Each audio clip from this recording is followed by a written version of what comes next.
He nodded up at the arrivals and departure screen, where flight statuses were switching from delayed to canceled. "Aw, man!" Henry stomped up to the TV screen, took off his hat, and threw it to the floor. It landed next to a big brown cowboy boot. "Well, my good young man, that's no way to act." The cowboy boot belonged to a big man with wavy dark brown hair and a white cowboy hat with a sky blue band that stretched around the rim. Tucked under the band every few inches was a Tootsie Roll. One of the big ones that rich families give out at Halloween, not those little ones that are always stale. Anna gasped. She unplugged her laptop and scurried over to the man. "Excuse me, sir, excuse me." Like Jose, the cowboy hat man had no reservations about introducing himself. He stuck out a giant hand for Anna to shake. "Hello there, young lady. I'm Senator Robert Snickerbottom. I bet you've heard the name." She nodded. She remembered him not only from his campaign commercials, but also from the 3 hours she spent chasing him around the museum trying to get an interview last night. And here he was. "It's an honor to meet you, Senator Snickerbottom," Anna said, edging in front of Henry. "I'm Anna Revere Hobbs with the Carter Creek Gazette, and I was hoping you might have time for an interview." He chuckled, and Anna smelled chocolate. Evidently, the Tootsie Rolls weren't just for decoration.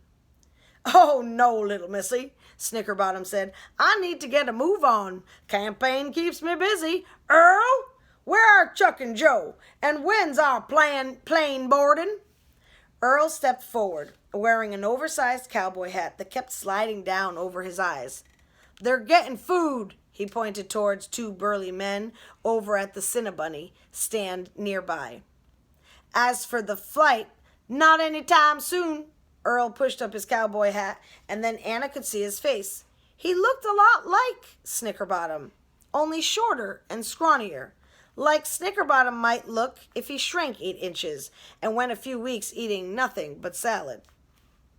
"We'd better reschedule some of my appointments in Vermont." Snickerbottom turned back to the kids. "Here's a treat for y'all." He pulled 3 Tootsie Rolls from his hat and handed them out. "Y'all have a safe trip." He walked off with Earl on his heels down the hall to Cinnabunny, the cinnamon bun stand with a little rabbit in the apron on its sign. "Do you know who that was?" Anna squealed. Henry shrugged. "I don't know. When are we going to leave?" Up on the departure screen, the last delayed flight flashed over to canceled. Henry looked ready to punch it. Jose looked up from his book. "Tomorrow night at the earliest." "What are you, some kind of expert?" Henry scoffed. He looked back down at his video game, now running on batteries, and jabbed at some of the buttons. "Ha! Shot another one." "Actually, no, but my father is a TV meteorologist in Vermont."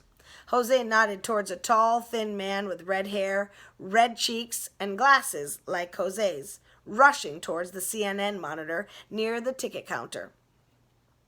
"We just moved from San Francisco, and he's been waiting all season for a good snowstorm." He looked back over at his father, who was bouncing like a kid on Christmas morning as he watched the storm move across the satellite map. "He looks like my dad when he gets a new piece of legislation to review." Anna pointed to a man in a charcoal gray suit that matched his short, curly hair perfectly. He leaned against the ticket counter, talking on a cell phone, and gave Anna a quick wave. "Anyway," Jose went on, "this is a huge storm. Dad says we'll be stuck until tomorrow at least." "Aw, man," Henry kicked one of the seats. "How poor they are that have not patience," Jose said. Henry scowled at him. "Did your Dumbledore man say that too?" "No," Jose shook his head. That one's from Shakespeare." There was a gasp from near the TV set then, and more people suddenly rushed over. "Storm news?" Anna asked. "No, looks like something else. Let's go see." "No," Henry shouted. They stopped. He looked up at them. "Oh, not you. It's just that I got killed again." How many lives do you get? Anna asked, walking again. 6. That seemed like more than he deserved, she thought, but she kept it to herself as she looked up at the television. No leads at this point, the anchorman was saying, although police say they have reason to believe that the theft may have been an inside job. Dude, that happens in my super heist video game all the time. Henry's thumbs twitched as he talked about it. You get these crimes to solve, and half the time it's an inside job. Like this huge bank robbery, it turned out one of the tellers did it. Interviewing all possible witnesses. The shot on the TV cut away to a picture of a gigantic flag spread out on a tilted table behind glass. Anna gasped. It was the flag they'd just seen at the Smithsonian. It was really, really old. She had notes somewhere on exactly how old. And there were rips and holes and everything. And the stars were sort of yellowy instead of white. But somehow it looked even more beautiful than the brand new flag that hung outside her father's Senate office back home. Not as crisp, but more dignified. How could someone steal it?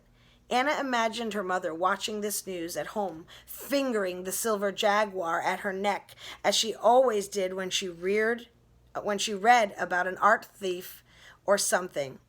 She'd keep her phone with her every second. Sometimes nothing at all happened, but sometimes it would ring, and there would be a flurry of clothes and suitcases and calls to figure out who would pick up Anna from school while her mother was away.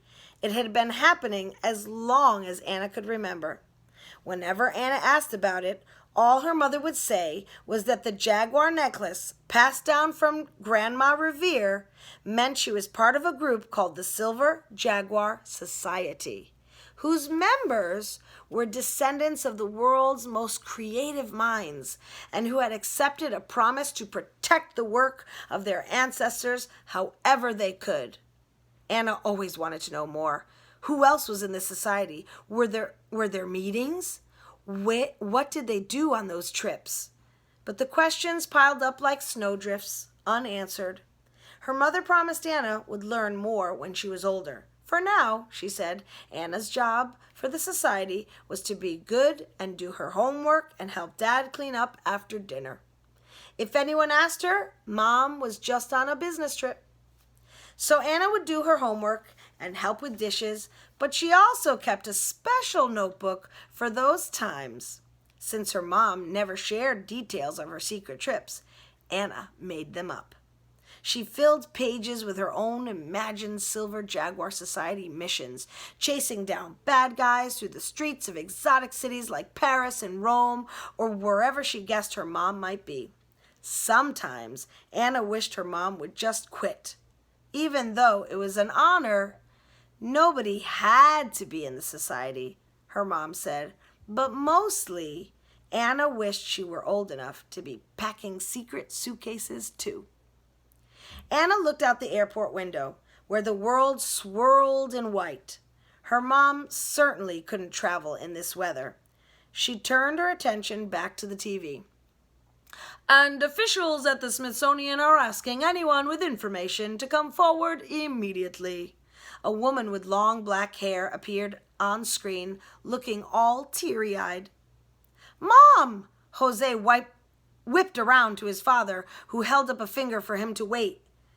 We are hoping that the person-to-person responsible for this crime will come to understand that they possess an irreplaceable piece of American history. A label came up on the screen while the woman spoke. Maria Sanchez McGilligan, historical textile expert.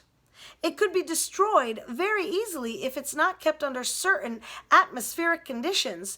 Time is important. Please. She looked directly into the camera. Return the Star-Spangled Banner to the American people. That's the end of Chapter 3. Chapter 4 tomorrow. See you then, guys.